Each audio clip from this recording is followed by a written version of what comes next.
I am Corbin Ben Thanon, and I am Prince of Nowhere and King of Nothing. But I do lead these people, and we are sworn to fight the man who has usurped your throne, because he serves Astaroth and the Black Sun.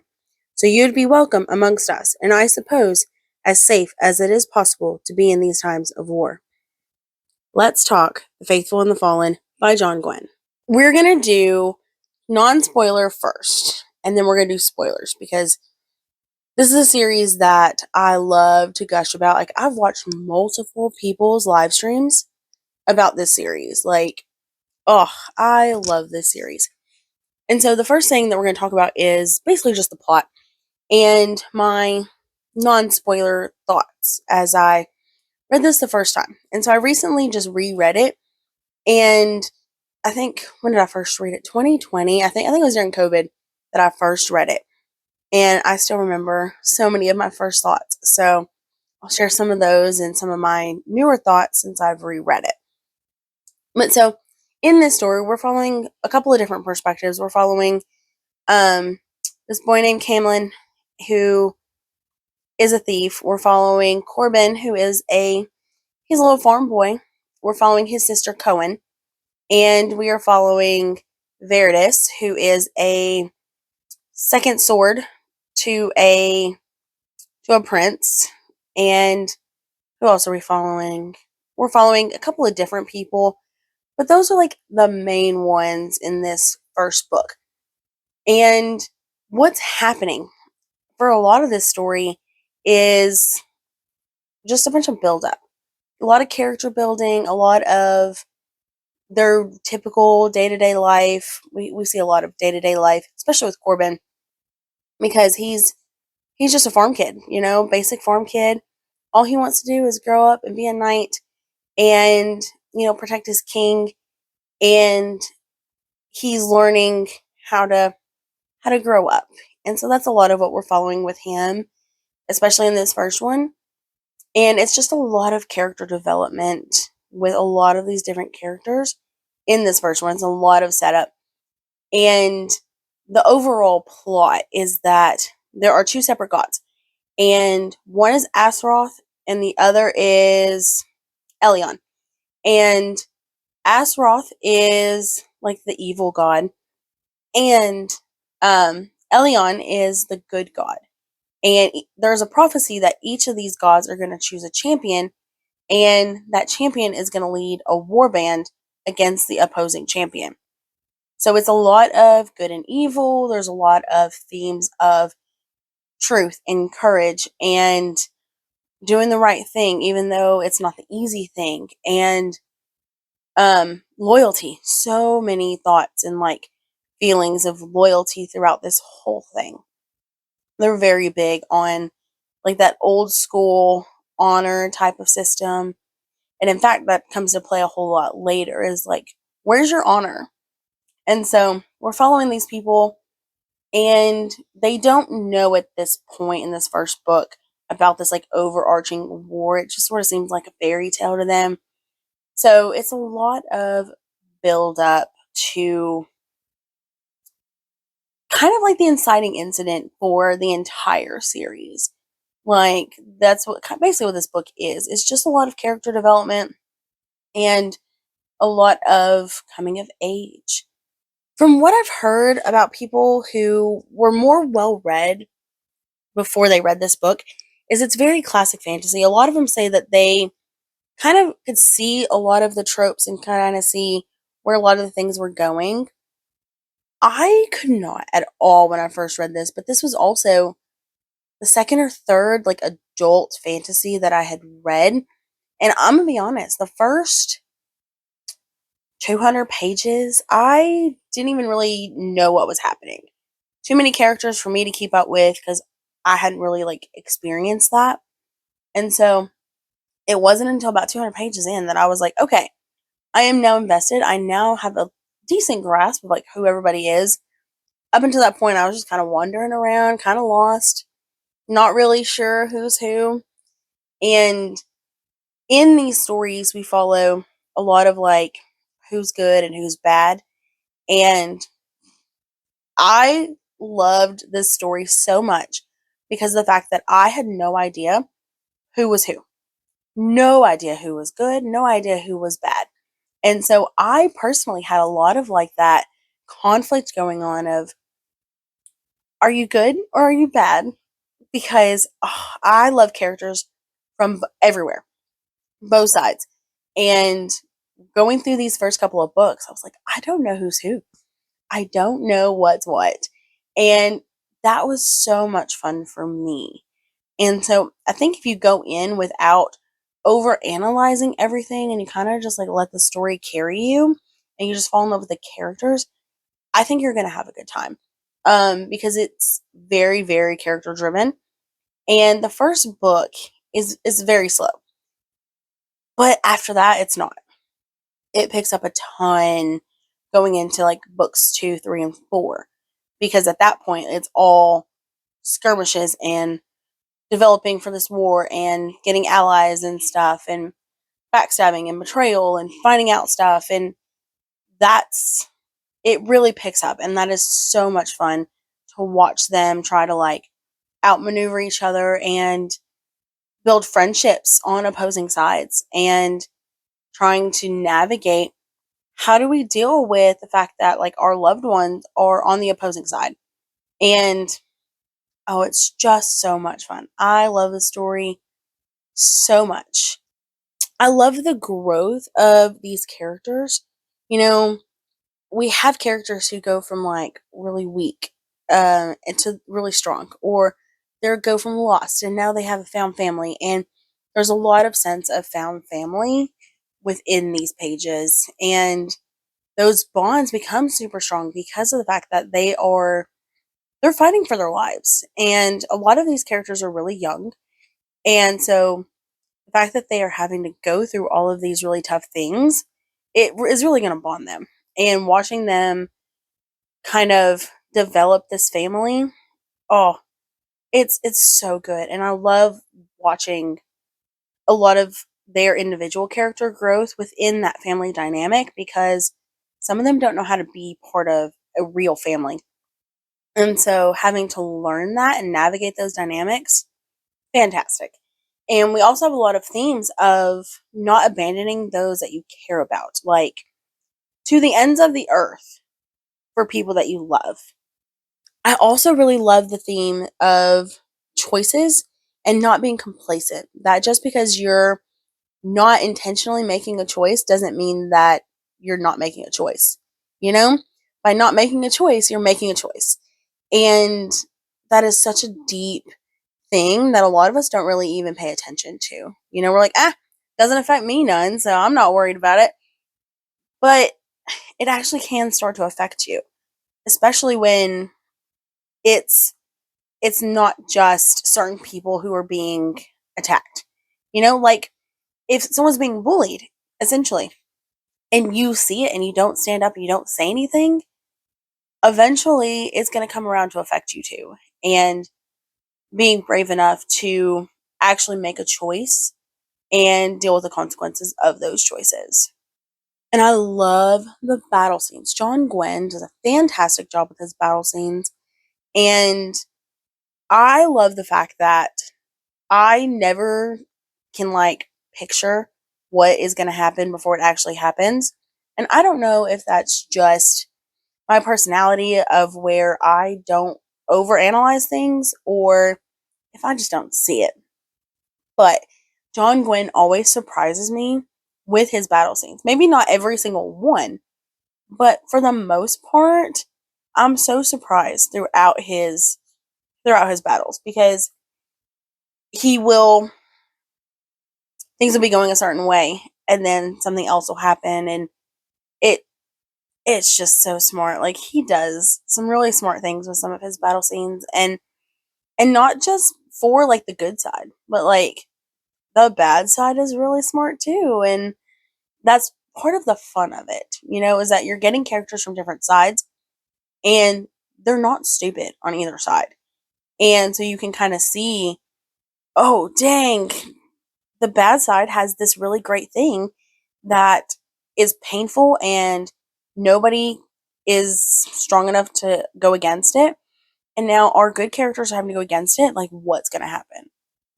and it's stressful. Like, it stresses me out, but it is such a good time, and I love it so much. Um, I think that's about all that I can really say spoiler free.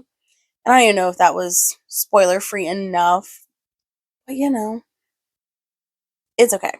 So, I'm going to transition into the spoiler portion because honestly, that portion's more fun for me. So, I figure the most fun way and the best way to talk about this book is to go through each of the characters and like talk about different things with each of the characters because they're the whole point and they're the best part. So, we're going to start with Corbin because why not start with the main character? So, Corbin, I love him. He's so precious. And all he wants to do is just be a knight. And he is so weak, not weak of spirit. He just can't fight. And I love the early scenes when his sister has to fight all of his battles and she has to fight his bully, and everyone makes fun of him because he can't really stand up for himself. He tries, he really tries, but he can't. And so I love his growth because he starts out as this kid who can't really do much. And over time, he grows slowly, day by day, into a better and better warrior. And it's just so heartwarming to watch him have that growth because we got to see so much of his struggle early on. And I think that that makes the payoff later so much better.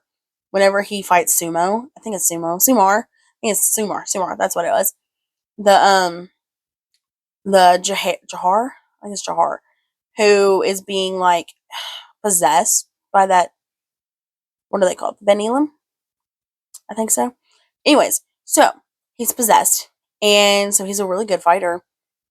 And Corbin wins, and it's just like mind blowing because we're so terrified for Corbin because he's all by himself out in the middle of the opposing warband, and he fights them one on one, and it's just fantastic, especially seeing where he came from.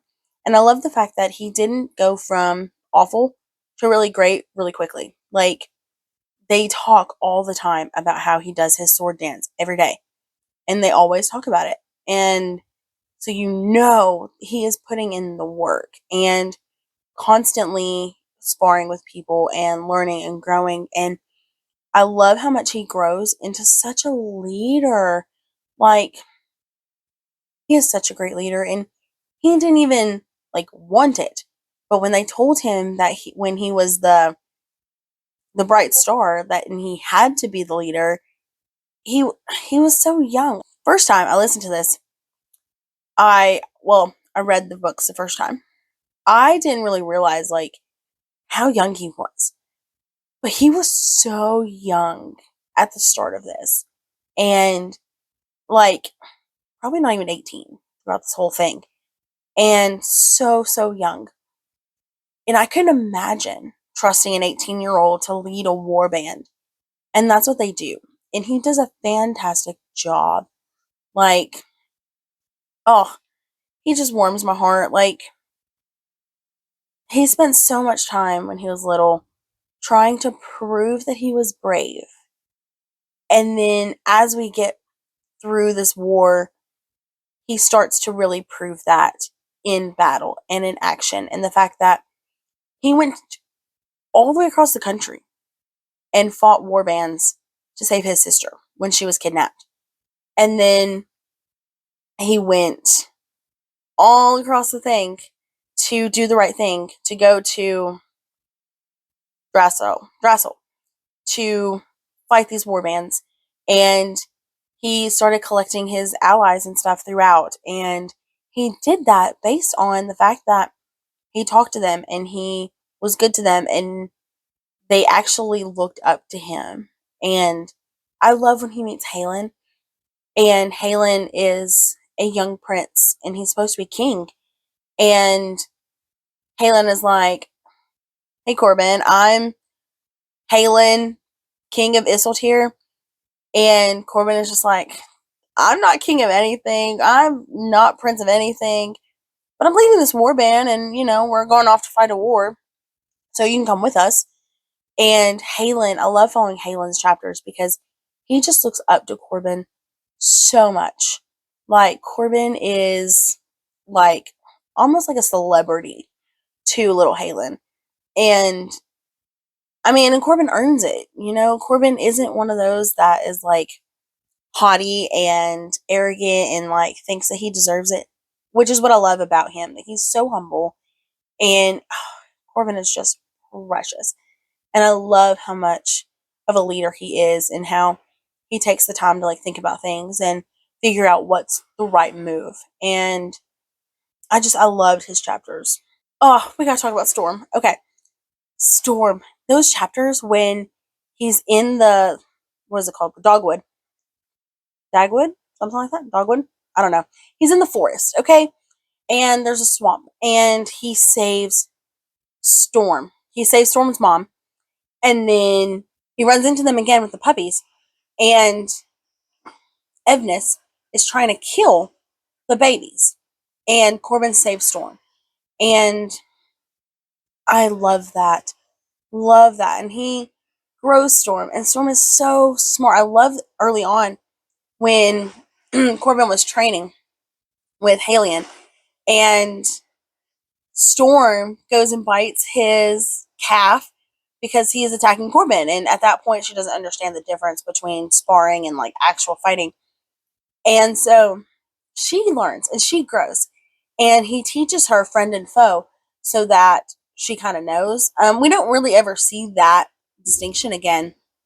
I mean, we see her interacting with the different people in his warband and how much she loves the different characters later on. But we don't see that whole friend and foe sort of thing again. But I love Storm. And it wasn't until the second time reading it that I really realized like how big she was. I always thought, she was about waist high, maybe a little bit bigger.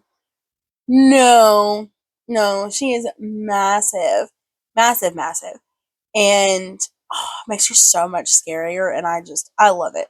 Storm is fantastic.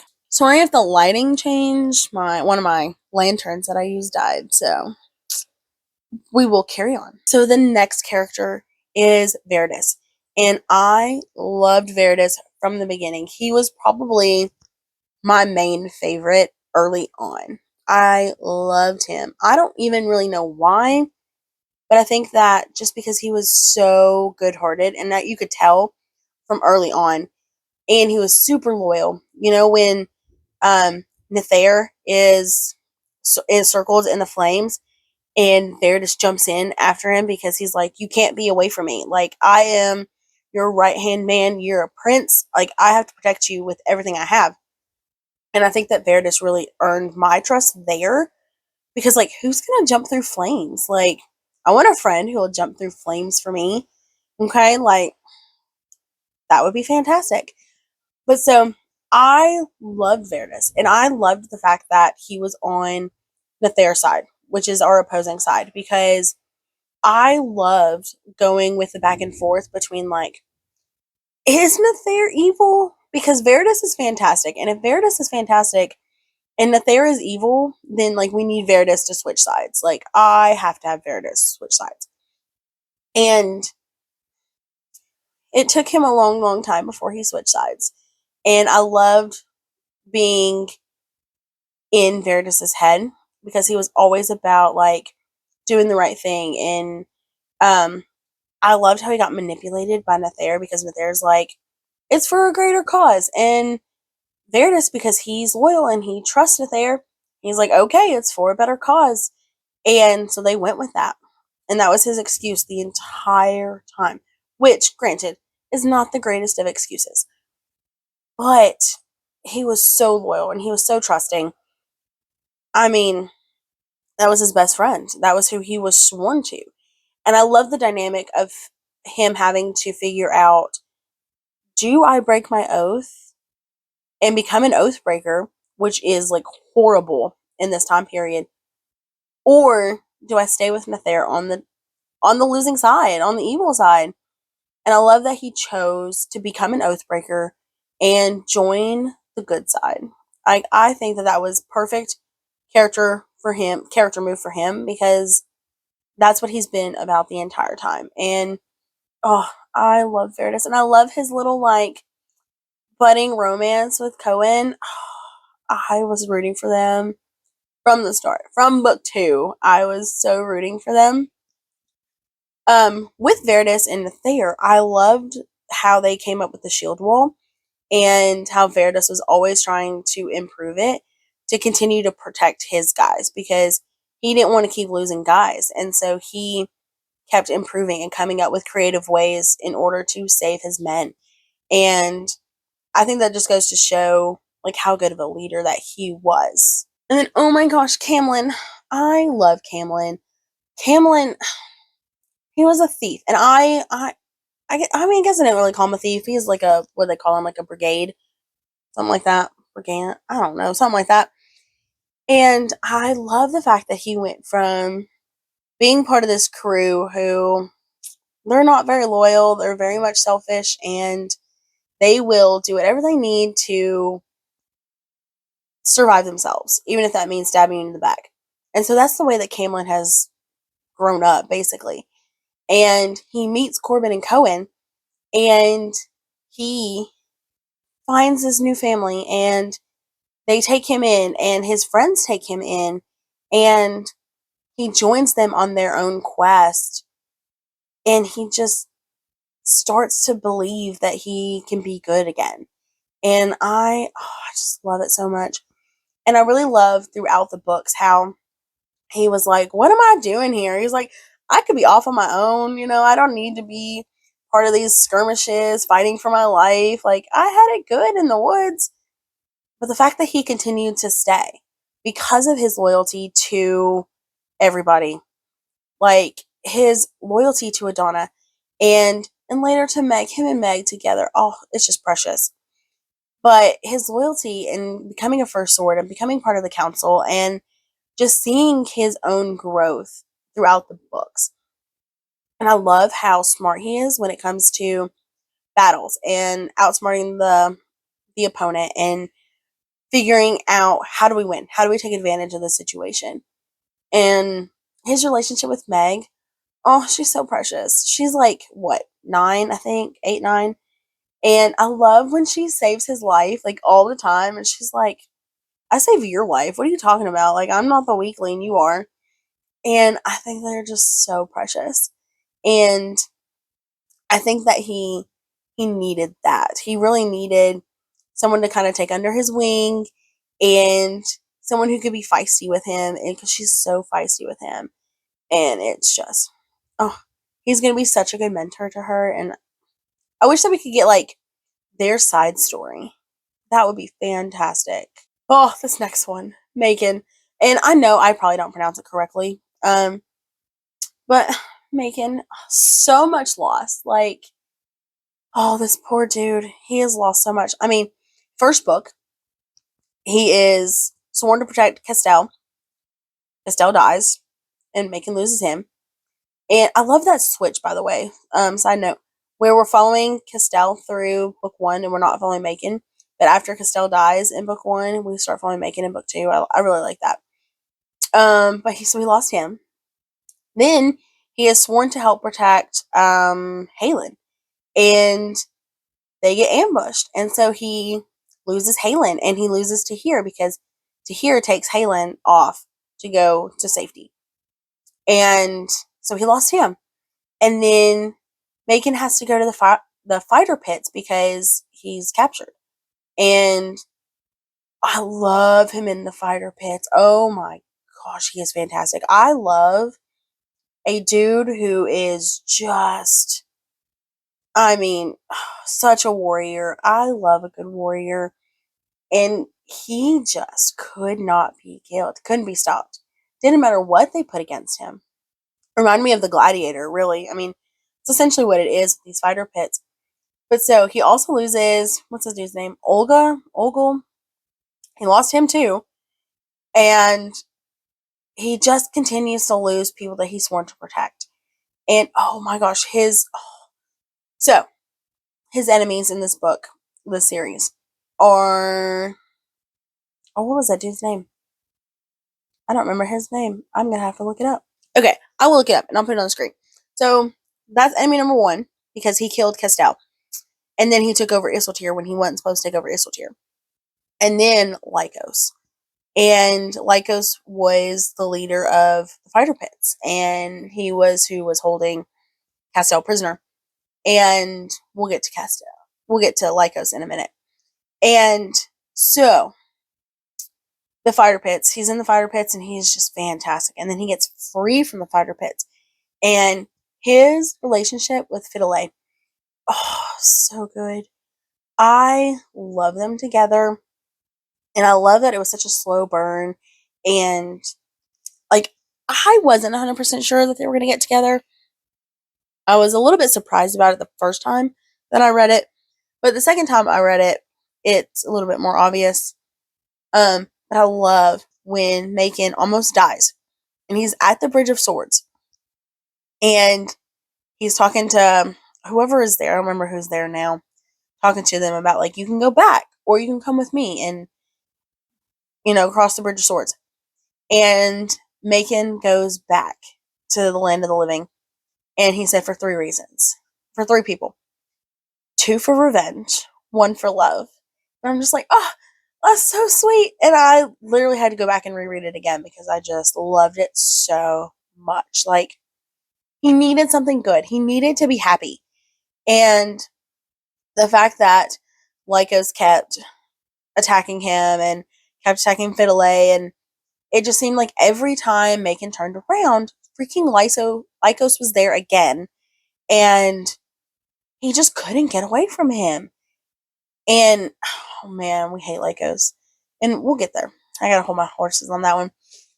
And then, when Lycos takes Fidelay, and Fidelay, like, basically jumps over a cliff, because he's like holding her, because Lycos is holding her over the cliff, and she lets go, and she kills herself, because it's either Macon kills himself, or Lycos lets her go, and, like, kills her. And so she made the choice to end her own life so that Macon would live, because she loved him so much. And he needed that. He really, really did, because he had lost so much. But he also didn't need to lose her, because he had already lost so many people. And so he lost her. And then after that, nothing mattered. Nothing. He did not care if he died after that. And so him getting his revenge on Lycos was perfect. Like, he needed to. And it was in the best way. And I think that's everything with Macon. I loved him. He was one of my favorites. Okay, so we're going to talk about this next character, mostly because, like, I feel like he doesn't get enough credit. And I don't feel like he gets talked about enough because of what he goes through. And that is Vaughn. And I love Vaughn. Vaughn really grew on me. And I love the fact that we started out with him being such a bully. Like, we hated him early on because he was friends with Rafe, and we hate Rafe. And he was not very nice to Corbin. And he had this little girlfriend, and the girlfriend died in the big battle at the end of the first book, right? And Vaughn runs away with our team, and he joins our team because Vaughn believes in loyalty, and Vaughn believes in staying true to your oath. And he swore an oath to that king, which is Brennan, which when he died, it passed to Adana. And so that's who his oath goes to. It goes to Adana. And his dad, who is Evnus, was on the opposing side. Like, he was a big character in the opposing side. And Vaughn chose our side because he loved this girl, Bethan, so much. And she died because of his dad's side in this team. And he hated that.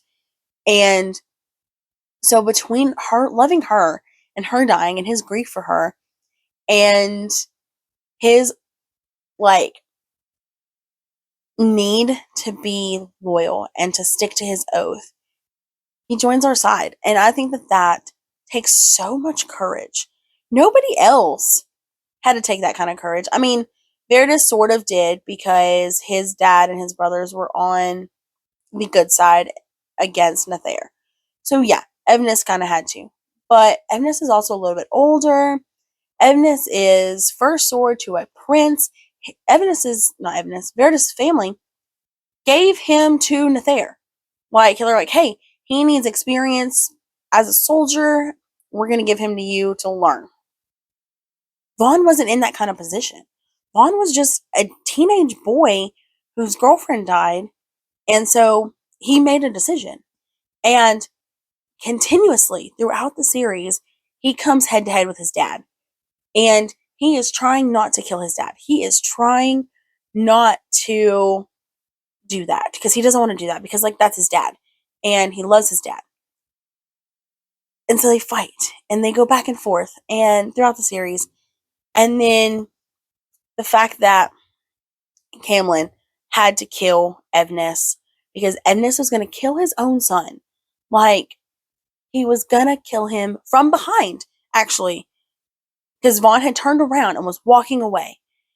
And he was done with his dad. He was going to be done forever.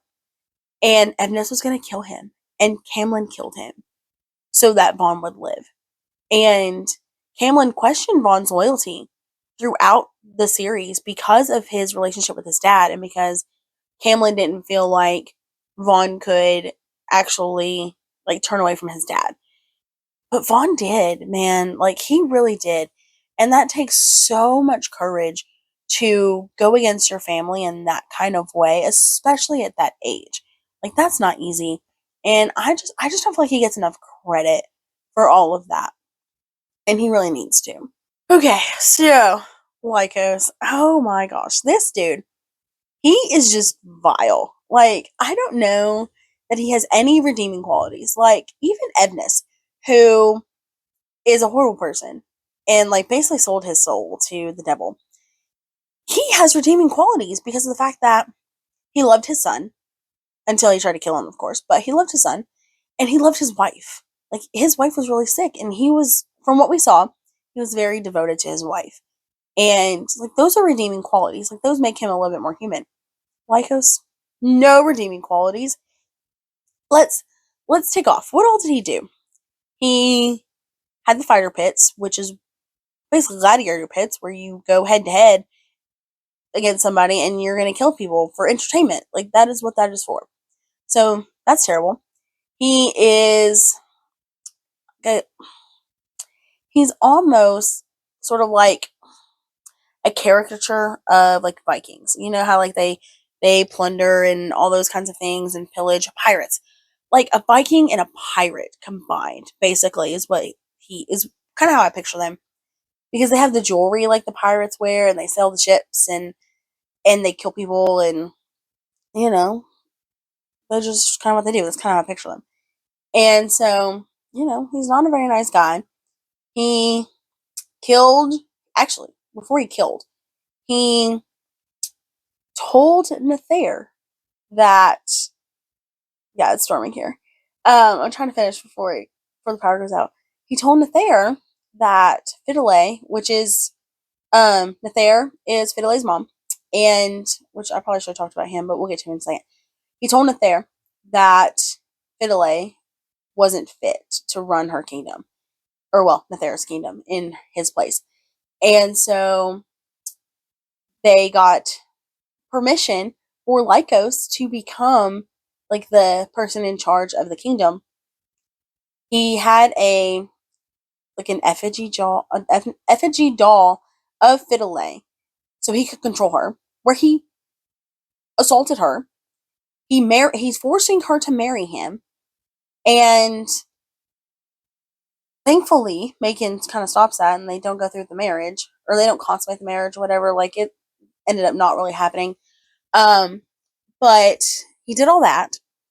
He had Alcyon with an effigy doll, and he had him under his control, and he had kidnapped Alcyon's son and wife and had them held prisoner for years.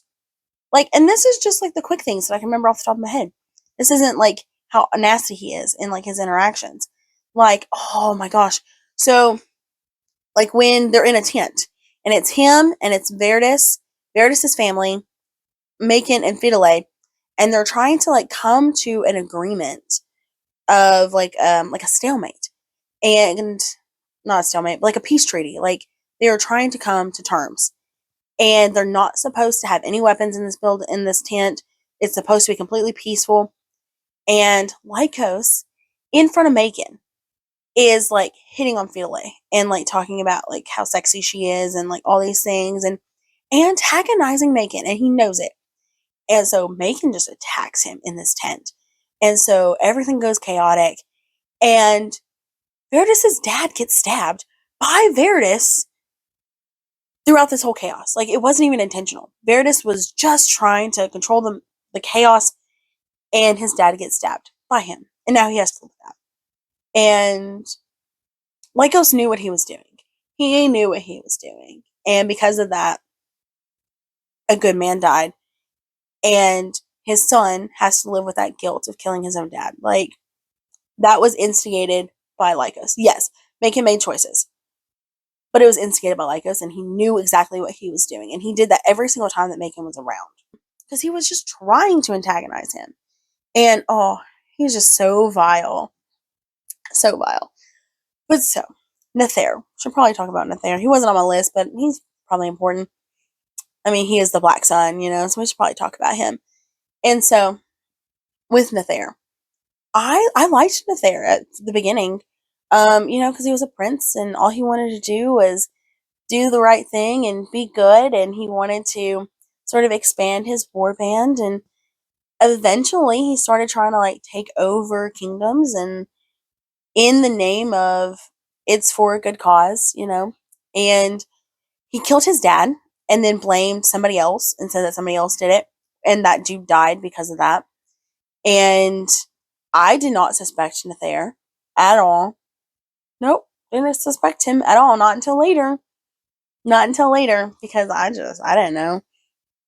And I loved how he just manipulated everybody. Like, he was charismatic, probably good looking prince, and probably easy to believe and easily to fall in love with, and he got him. He got him good. Verdis especially. I love that they created their warband and they created the shield wall. I think that's really cool. I love the shield wall. Love the shield wall. And oh, it's my favorite thing. And I love the fact that we didn't get Nether's perspective at all until the fourth book.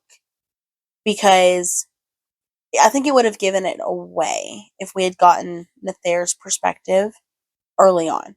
Because we would have known that he killed his dad. Because, I mean, how could he not, like, think about that? And so I love the fact that we got perspectives from people who he was around rather than just him. And I think that helped. I think it was a good narrative choice because it helped keep us from, as the reader, from knowing too much too early. And so it kept the mystery alive. And so I really like that narrative choice. I think it was a great choice. I ended up really not liking Nether. And not so much because he was the Black Sun, and not so much because of the fact that he made a choice. Like, he eventually learned from Calidus that he was not the bright star, he was the Black Sun, and they had manipulated him the entire time. And who cares if you're if you're emperor of a country that is invaded by evil people or good people? Who cares? You're still emperor. And he was like, okay, sounds good to me. I don't care. And so that's all that he wanted. He just wanted power. And I I just didn't like him. I just felt like he was very dull. Not gonna lie. Like, he just didn't really seem to have a lot of personality. I don't know. I think that's just a me thing. So, if you feel like he had a lot of personality, then I'm completely wrong. I really feel like that's the truth. But so I think that that's everything as far as like the characters go that I really want to talk about. But I really want to talk about some scenes in the book that just like broke me because there's so many and I just have to talk about them. And I'm already tearing up. Okay, I don't know if you can tell, but I'm already tearing up because some of these scenes, they get me. They get me every time. Like, it doesn't matter. They will get me. And so we're going to talk about it. Most of these are from a little bit later in the series, just because I've kind of already talked about like the bigger things from the earlier books. But so, end of book 3, when Corbin gets taken by the giants and Storm gets like stabbed with the spear and Corbin is being dragged away from her and she's whining. And then the line in the book where it says that he listened to her whine until, and then she stopped whining. And like, you know, in your heart that she's dying. Oh my gosh. Can't do it. I was so mad at that book. I was so mad. And I had to go somewhere as soon as I finished it. I like threw it down and I had to go somewhere. And I was so mad. And I thought about it the whole time I went, wherever I went. I don't even remember where I went. Probably to get food or whatever. And I come home and I immediately started book 4 because I had to know, like, did she really die? Like, how are we going to lose Storm? And how's he going to deal with that heartbreak? Like, he's lost his mom. He's lost his dad. And he just learned that the entire prophecy that he has based his entire warband on, he's based his entire life on it. It's all a lie. He just found this out. And now his best friend is dying and he can't be there with her. And it's just so crushing and I hated it so much. Hated it. I was so thankful when Brenna saved her and loved it so much. Like, can't even. But so, moving on to Corbin is with the Giants. And I love this scene because of the fact that Corbin is talking to the leader of the Giant clan about how, like, you have to make a choice. You can't not do anything. You have to join either with me or you have to join with the Black Sun. Like, you don't have a choice. Like, this is a war that you can't escape. This war is going to come get you. And the leader of the Giants is like, whatever, I don't really care. We've been here for thousands of years. We're going to continue to be here for thousands of years. We're not getting involved in your petty war. And Corbin he's so young. He's a child, essentially. And he's telling this giant who is thousands of years old, you can't be complacent. By not making a choice, you're still making a choice. And he's just so brave. Like, it's so bold to tell somebody, you're wrong. And you're going to come to regret it. And I love that. And I loved how Gar came to save Corbin. I love their relationship. Gar is precious. He is absolutely precious. And he's a great mentor for Corbin. And they came and they saved him. And then he is in the woods with them, with his friends. And he tells them that the prophecy was a lie. And they're immediately like, Corbin, we don't care that it's a lie. We've lost family to this. We've lost friends. Like, we have committed to this. We're going to stick with it. And we're going to follow you to the ends of the earth. And that's all that matters because we love you and we're loyal to you. We don't care about the prophecy. We can care less about the prophecy. And it gives me chills. Like, I'm getting chills just talking about it because I love that sort of thing. I love when people rally around somebody in that situation because they're like, it didn't have anything to do with that. It had everything to do with you. We wanted you. We were loyal to you. And it gets me. And then when Corbin goes back to the warband and has to tell the warband everything was a lie. And they had the same response of like, we've lost family. We've lost friends. Like, we're not in this war just because you were the bright star. Like, or the bright sun. No, bright star. Like, that's not why we were here. We were here because it was a cause that it was worth fighting for. And I'm just like, I love it so much. Like, it's just, it's so good.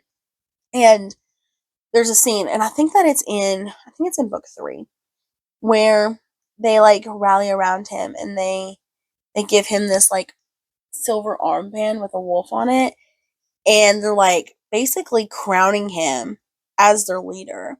And oh, it will get me every time. And John Gwynne knows just how to do it. John Gwynne has gotten me multiple times with this very thing where you've got this kid or this young person who is stepping into this role of being a leader, and they're so unsure that people are going to follow them, and they're so unsure that it's going to work out, and everybody rallies around them, and it just makes me so happy. I just love it so much. Oh, let's see. Any other scenes that I just love in this book? There's so many.